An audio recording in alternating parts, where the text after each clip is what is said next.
U.S. Defense Secretary Chuck Hagel met with his counterpart, Defense Minister Min-koo from the Republic of Korea. The two held talks at the Pentagon to map out the future of their country's military cooperation. CCTV's Jim Spellman is live in our Washington newsroom with the details. Jim. Hi, Elaine. The main topic was the transfer of command over Republic of Korea military forces should there be a war with the Democratic People's Republic of Korea on the Korean Peninsula. They call this OPCON, operational control. Currently, those forces are under U.S. control. That dates back to agreements forged after the Korean War in the 1950s. But in recent years, there's been a push for control to revert to Korean command. There was an agreement in place for a 2015 handover next year, but that's been scrapped because the Republic of Korea admits its forces simply aren't ready for that command task. Today, the Secretary and the Minister laid out a new plan to transfer OPCON. It will be based around ROK forces meeting goals for their military and command structure. They didn't lay out specific goals, but they hope the handover will happen in 2020.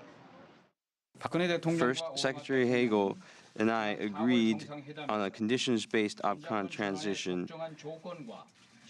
We agreed that considering the heightened nuclear missile threat and the fluid security situation on the peninsula and in the region, this would ensure a stable OPCON transition that enhances the alliance's response capabilities in addition to strengthening a combined defense force led by the Republic of Korea.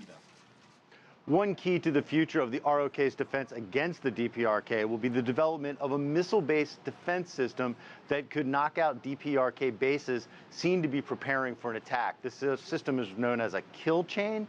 In today's agreement, they placed a loose deadline of the mid-2020s for having that completed, Elaine. And Jim, who would control this missile defense system? Yeah, that's been a big issue. The U.S. had considered deploying its own system, but in the agreement announced today, the ROK will develop and implement its own kill chain system. Other powers in the region, China, Russia, would surely protest if the U.S. were to build and control a missile system right there on the Korean Peninsula, Elaine.